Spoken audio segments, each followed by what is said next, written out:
मनुष्य ईश्वर की सबसे अग्रिम रचना, पर फिर भी आम।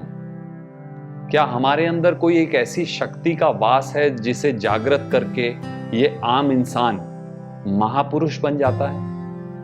क्या कोई ऐसी शक्ति है जो सोई हुई है, जिसे जगाने की जरूरत है, जो आत्मिक है?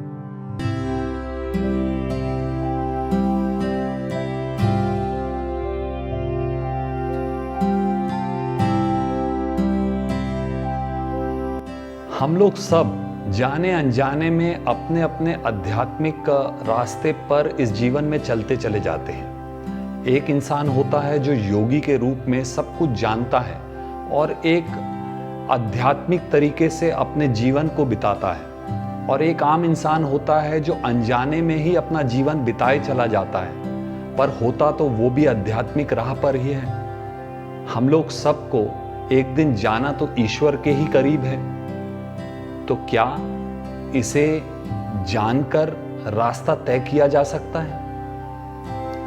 हमारे अंदर एक ईश्वर की दैविक शक्ति का वास होता है, जिसे हमारे वैदिक संस्कृति ने कुंडलिनी शक्ति कहा है। ये एक गांठ बांधकर हमारे मूलाधार चक्र पे होती है। चक्रों को समझने के लिए यह समझना जरूरी है कि इंसान के शरीर के अंदर 7 चक्र होते हैं।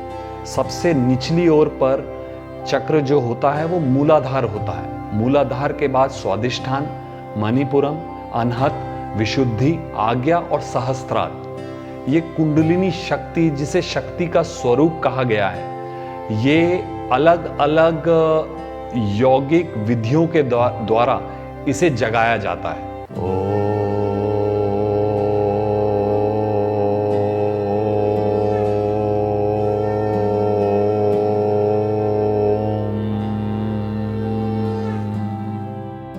और जैसे ही इस कुंडलिनी शक्ति का जागरण होता है, आदमी का जीवन बदल जाता है, जिसे हम जागरूक इंसान कहते हैं। ये कुंडलिनी जागने के बाद ऊपर की ओर अपना रास्ता तय करती है। तीनों नाड़ियों के द्वारा, जो कि हमारे एनर्जी बॉडी में होती हैं नाड़ियां, इदा, पिंगला और सूक्ष्म नाड़ी, इनके द्वारा ये ऊपर की ओर कुंडलिनी अपना रास्ता तय करती है।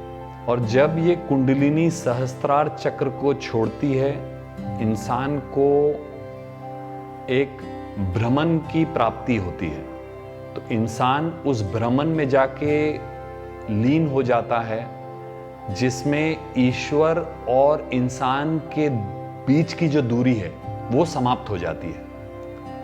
हमारे पिछले काल में अगर आप पिछले कई गुरुओं को देखें तो उन्होंने अपने आप को भगवान कहा है।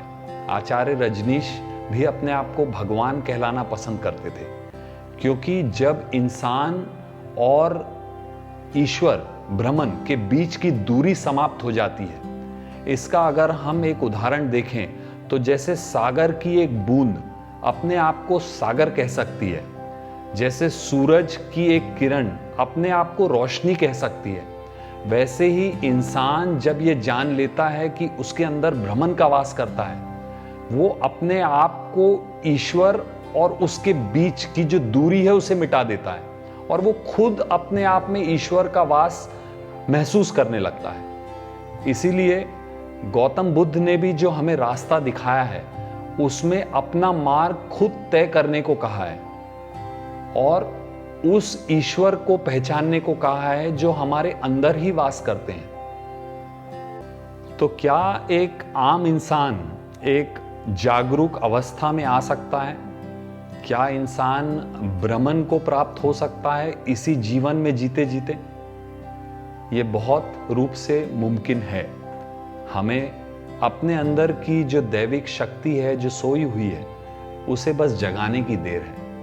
इसके लिए बहुत सारे योग और बहुत सारे वैदिक रास्ते दिखाए गए हैं। इन मार्ग को अपनाते हुए, इन रास्तों पे चलते हुए, चाहे वो कुंडलिनी योग हो या किसी भी तरह का योग हो जिसमें शरीर, मन और आत्मा एक हो जाते हैं, जिससे अपने अंदर की शक्तियों को जगाया जा सकता है और भ्रमण का महसूस इस जीवन में रहते रहते किया जा सकता है।